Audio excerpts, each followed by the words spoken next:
Welcome to the Family Home Podcast with Courtney and Michael Adamo. We created this special mini-series to celebrate the launch of our new book, The Family Home. Over the next few weeks, we'll be diving into some of the key themes from the book, chatting with friends, experts, and inspiring families about what it means to create a thoughtful, happy family home. So whether you're just starting out with your family or deep in the thick of it, we hope these conversations offer ideas, tips, and encouragement to create the right kind of home for your family. And just a quick reminder that our book, The Family Home, is available to order now. You can find it online or head to the link in our show notes to grab your copy. In 2018, Marty and Taryn packed up their life in Seattle, bought a one-way ticket to Paris with their 3 young kids, and set off on what was meant to be a year-long adventure. 7 years later, they're still traveling around the world, exploring beautiful corners of the globe, forming deep connections, and homeschooling their children along the way. What began as a family sabbatical has evolved into a way of life and even a business for them. Through the Quartier collective, they now host soulful family gatherings in some of the most incredible places they've discovered, helping other families connect more deeply to each other, to the world, and to themselves. But beyond this inspiring journey, we also just think they are some of the coolest people we know, and very dear friends of ours. So we are very excited to talk with them today about how 7 years on the road has reshaped their idea of home and the rhythms and rituals that anchor their family and how they create a sense of home wherever they are in the world. So we welcome our friends, Marty and Taryn. Welcome, Marty and Taryn. Thank you for joining us today. Thank you. Thanks for having us. We're happy to be here. It's so nice to have the excuse to chat with you like this because it's always just kind of messages back and forth. I feel like I think the last time we chatted with you, we did like a live chat. We were here for a month-long program, but staying in a different part of Mallorca, which is where we are now.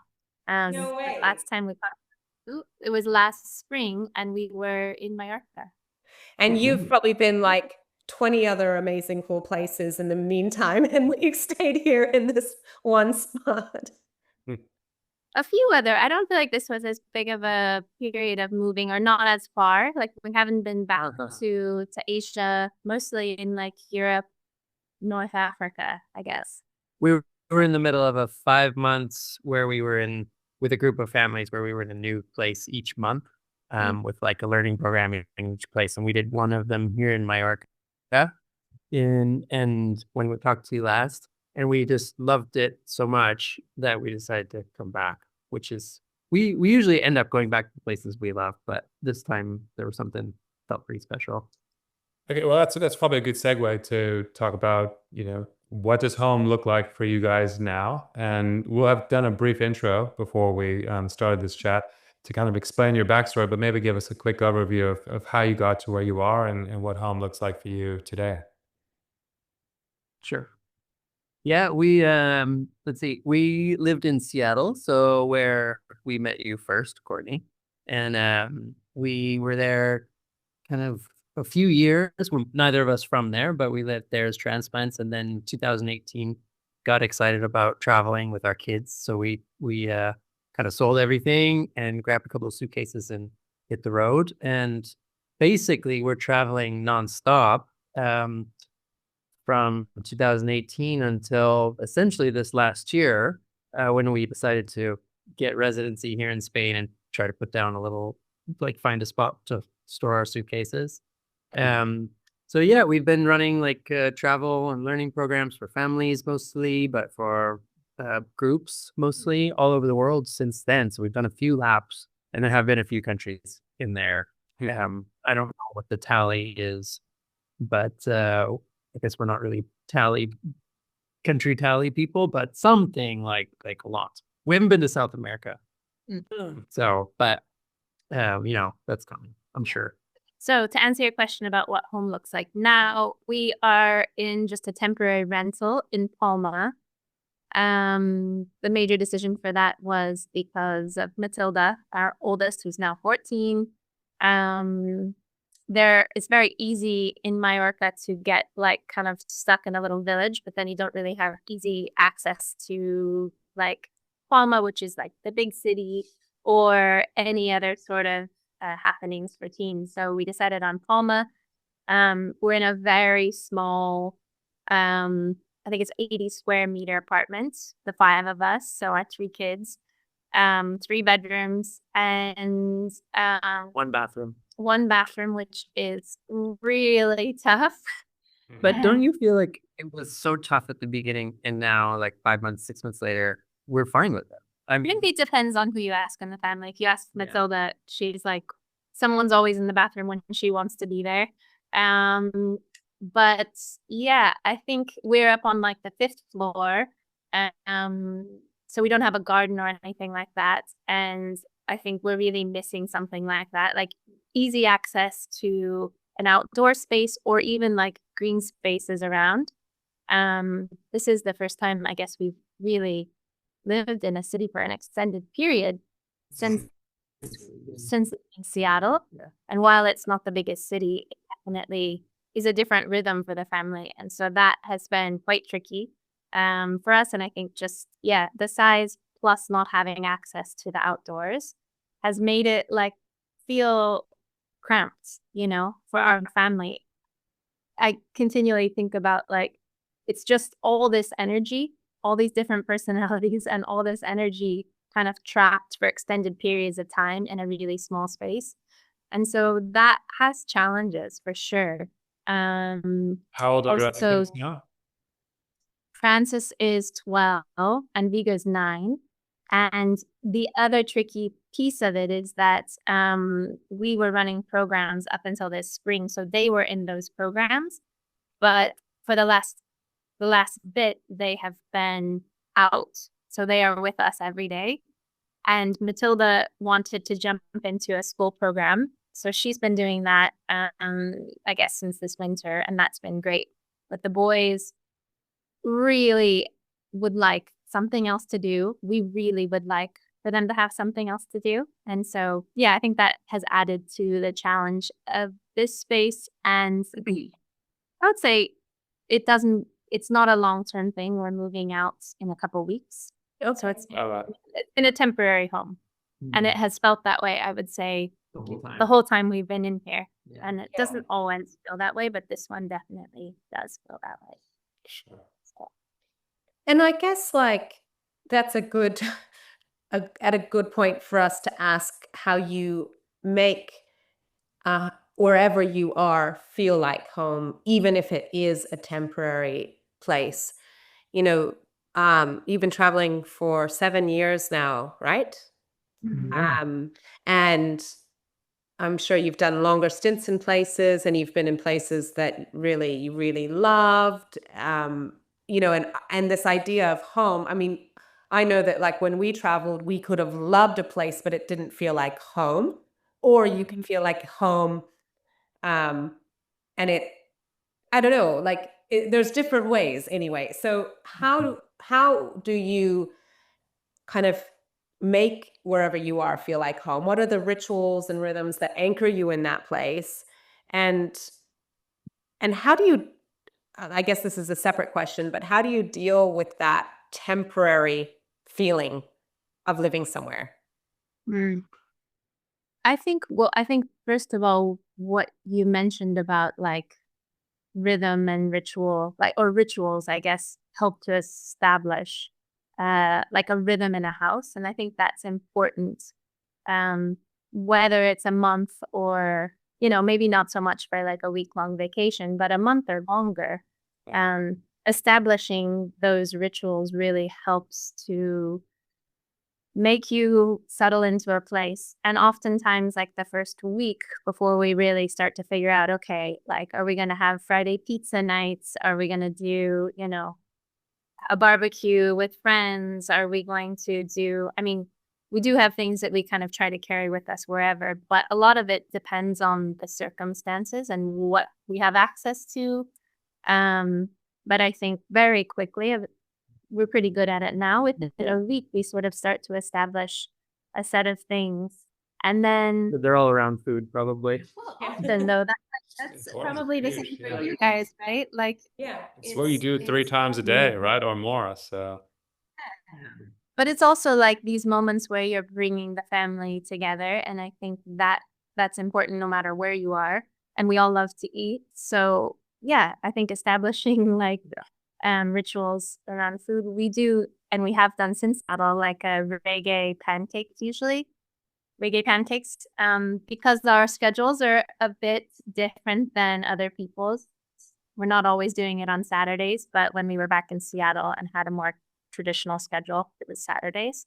But yeah, listening to reggae and making pancakes is definitely like one of the favorites, and it really does take us back to takes us back to Yeah, Seattle. into like when the kids were little, and Yeah. it's really filled with memory.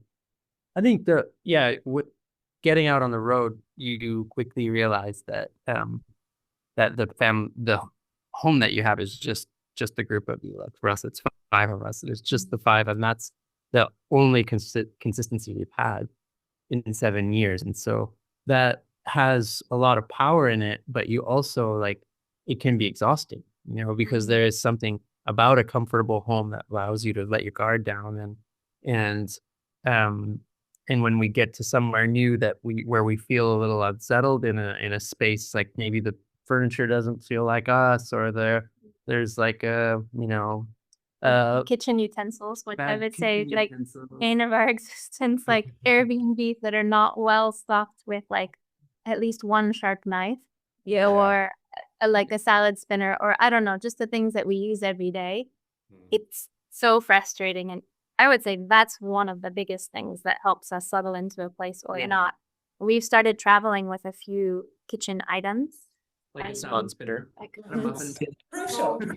I mean, really, but it's ridiculous. If we weren't on the road full time, we wouldn't be doing that for short trips. But yeah, I would say like a solid kitchen and like just a main living space is such a big piece of feeling comfortable anywhere you are. Yeah. And sometimes we have it, and sometimes we really don't have it. Yeah. So I guess we've tried to learn to be adaptable, but I think that's a good way to say it, like letting your guard down, which is much easier to do if the space has it's familiar. a few things. Yeah, and good materials that feel good on your skin, like simple things, just we really love those things, but we don't always have them, and so we sometimes have to just be like, okay, let it go. We do also. There's some other sensory things, like we travel with a couple of candles, that can really make a big difference to the smell of a place. And we have a bundle of sage, and we'll sage a house pretty much every time we get in it. Just you never know what's going on in this house. Now it's clear, and but it's pretty simple things like that, like a couple of food rituals, and then a couple of sort of sensory items, and then a lot of like flexibility. Yeah, I can imagine.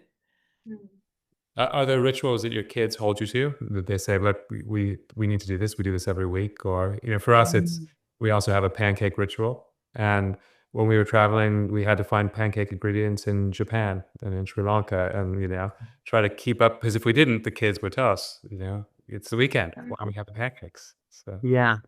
I suppose that's maybe it's a bit different for us because we've been going for so long.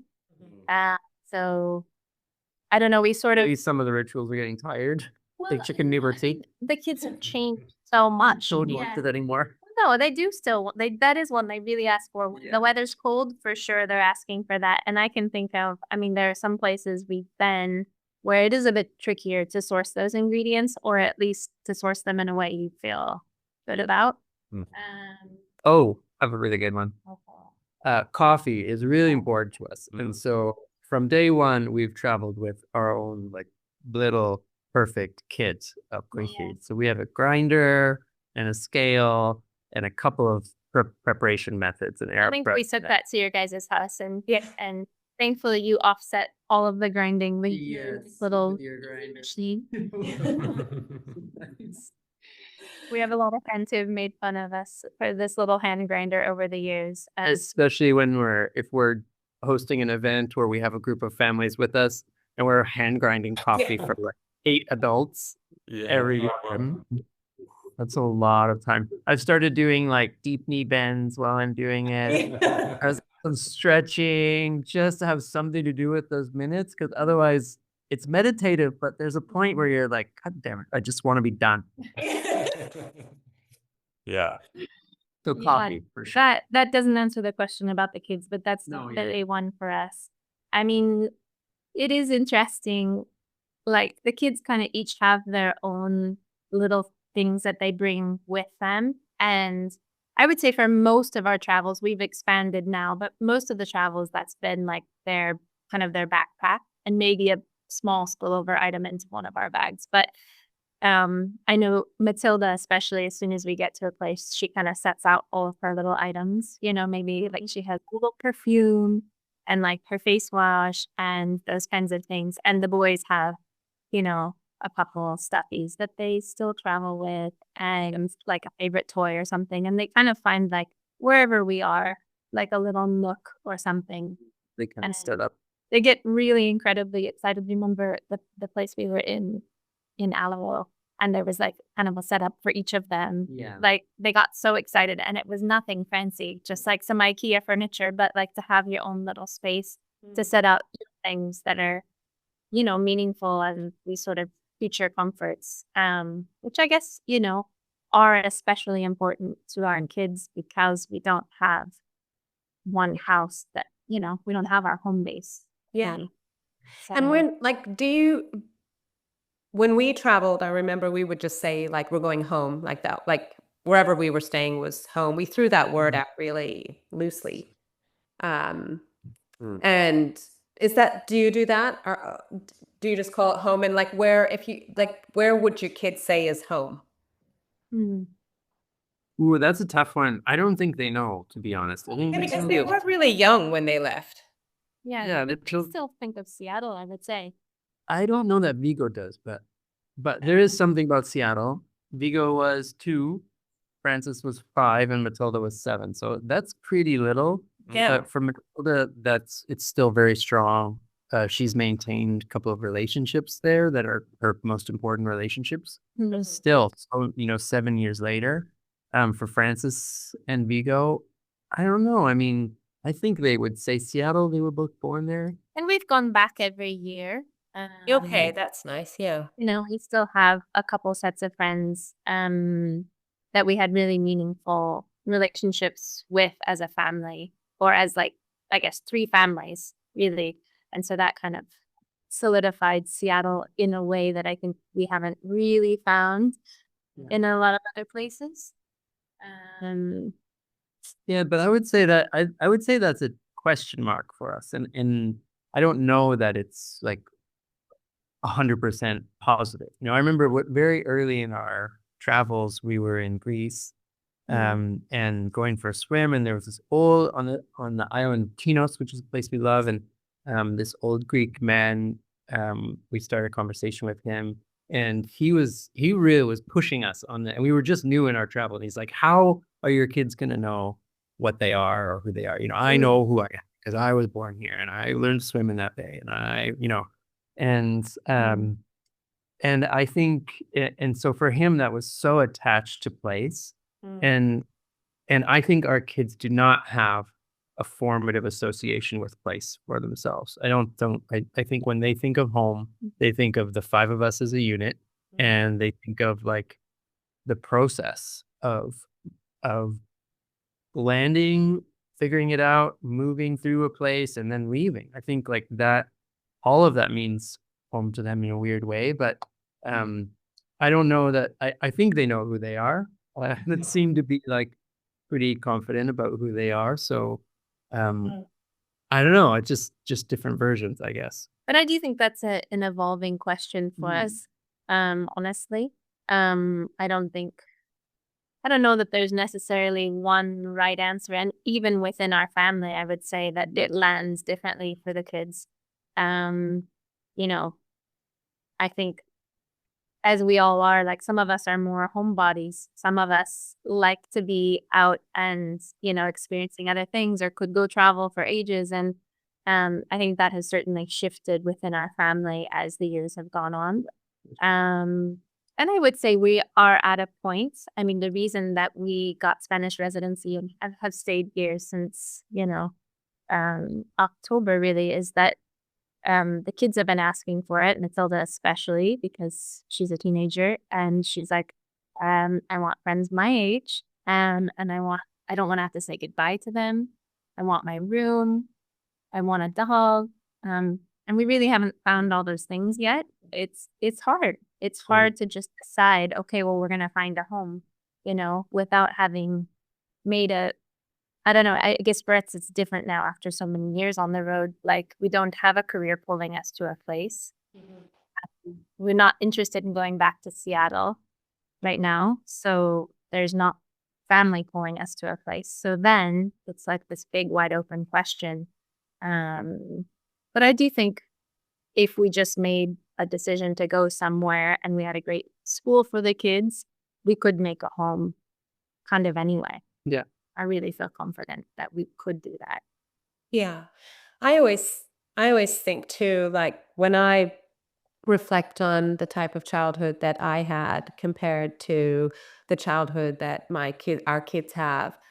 I grew up in a small town with both sets of grandparents in my town, and I was one of 35 cousins, and I had, literally family everywhere and aunts and uncles, and I lived in that New Year's house, you know, like I knew who I was. That was home. My dad still lives in that home. My bedroom is still the same with like prom photos on a bulletin board. There is like this real strong sense of home for me there. Okay. And then we've given our kids like not that, right? Like we've raised our kids far from family and Different countries. in different countries, and they each, like you said about your kids, each of our kids has a different kind of relationship with where they're from and kind of where they feel most like home. And but I think like there's this underlying thread within our family where I know that like we're really, really close because of that. Like because we didn't have lots of family around us, and like there weren't like aunts and uncles and all this. Like we created our own traditions. I remember even living in London, we didn't go home for Christmas. So we just made our own Christmas traditions. We weren't relying on what grandparents were doing. Yeah, it's kind of a forcing function. Sorry?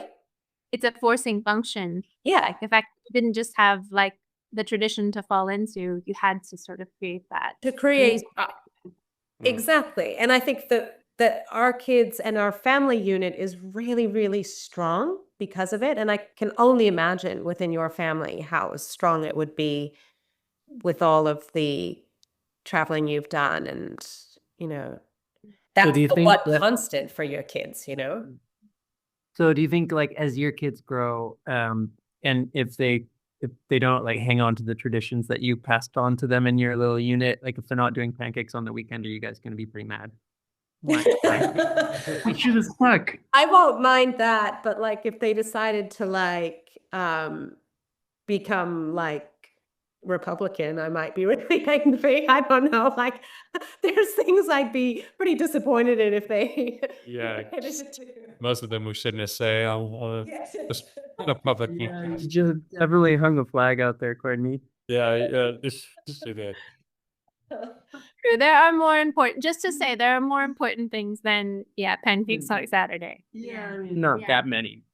Yeah, I mean, I love that we have these traditions and that we keep them and the kids love them, but I don't expect them to carry them on. I don't have any attachment. Yeah. I mean, they should come up with their own traditions, really. Each of them too. Like Ivy really holds us to them. It's like, where's that Christmas decoration? That always goes on the table. And she's very Yep. Saturdays are crepes. Yeah. Sundays are something else. Exactly, like she needs Yeah. it to be that way. And if you like, and she'll say like, oh, but we put this song on my birthday and you didn't play Brown Eyed Girl when we were having our pancakes. And like, she just needs it all. Whereas like, some of the other kids don't at all really care. Like Easton doesn't really No. too attached to it. Yes, I can But imagine. yeah, I mean, like when they think about home, you know, when they've left, those are the things, like the moments, really, probably more than the house itself. Yeah.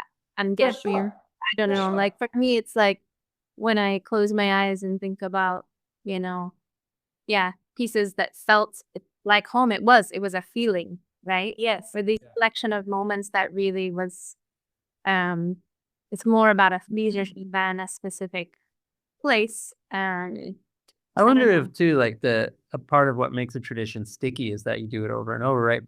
And so those are enduring memories, pretty durable memories. But I wonder if for us, part of maybe durable memories come from like aberration and the one off.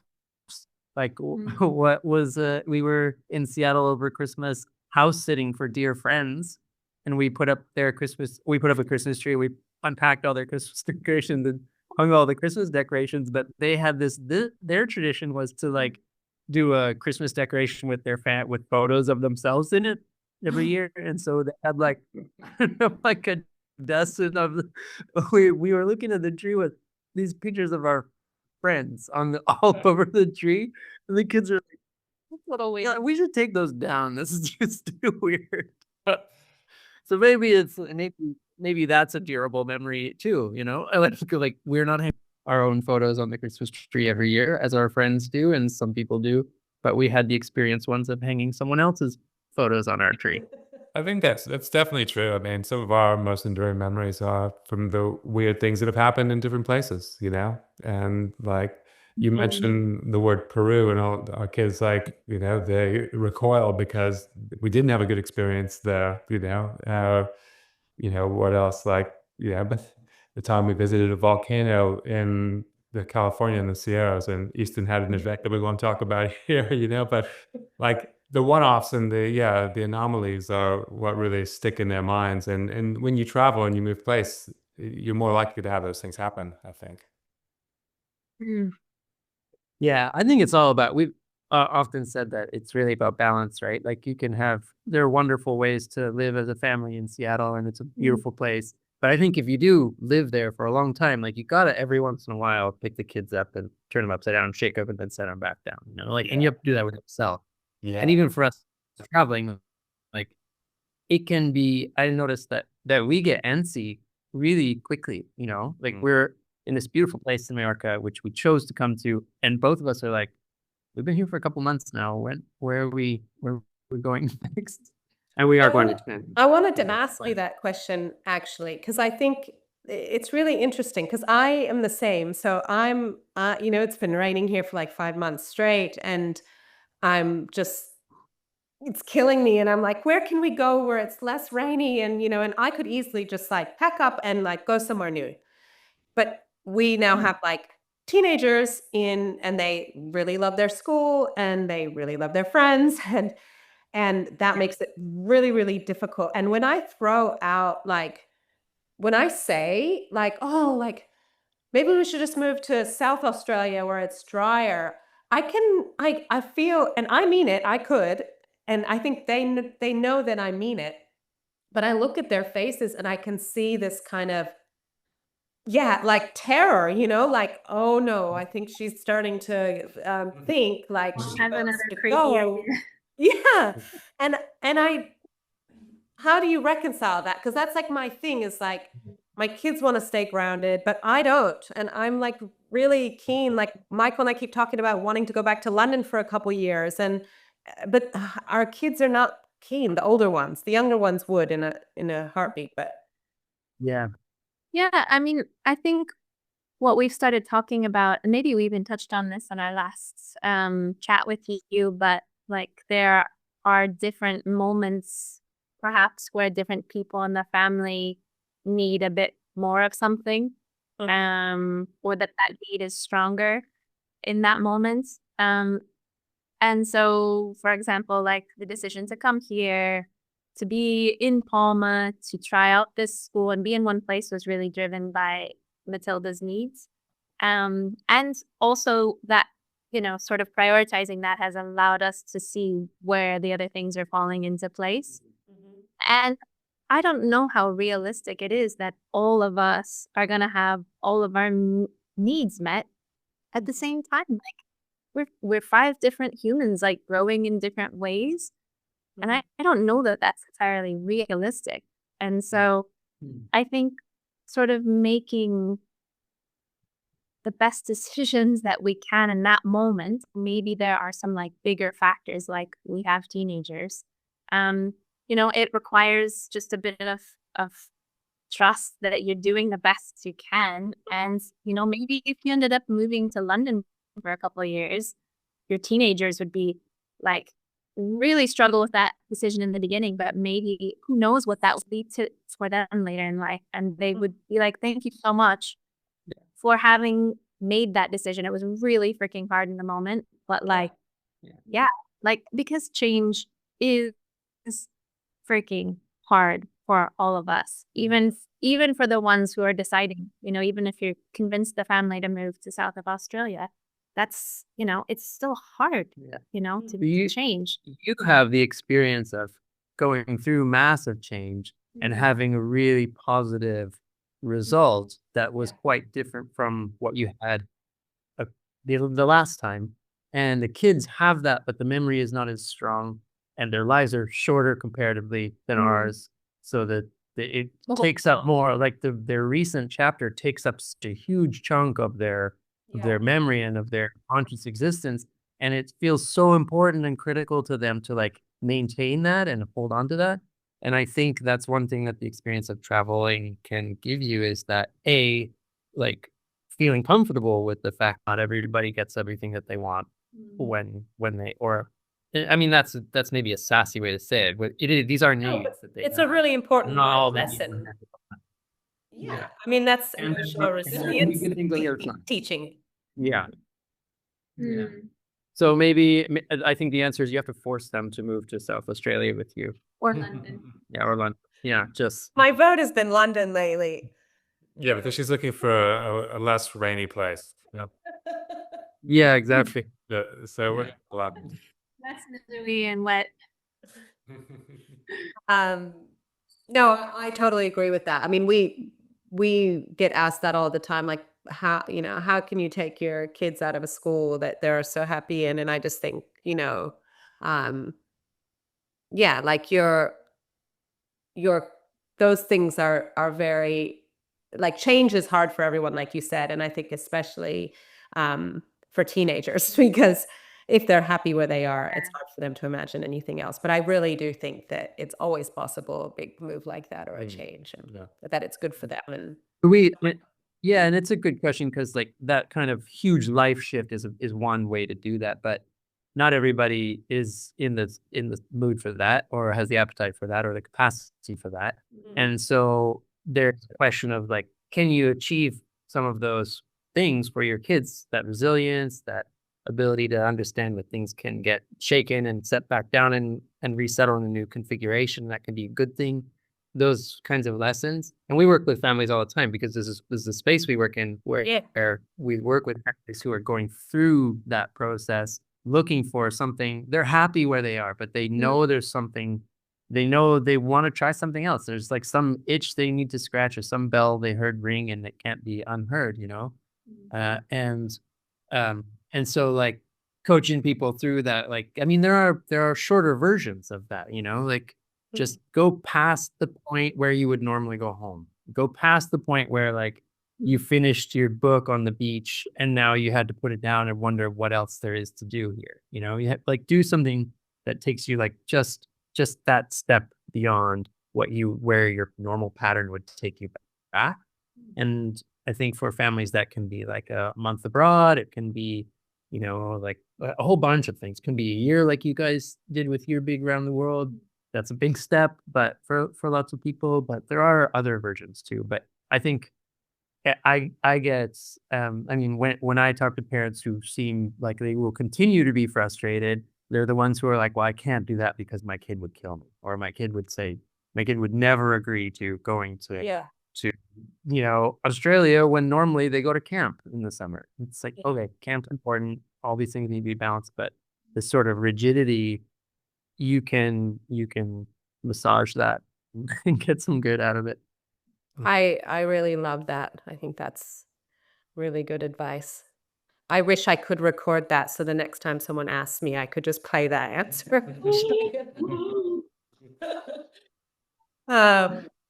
We should probably wrap it up. Yeah, just only because we could talk for hours, but these are meant to be a half hour. So Yeah, sorry, everybody. no, it's good. No, Yeah, I it's think been it's really really good. Yeah.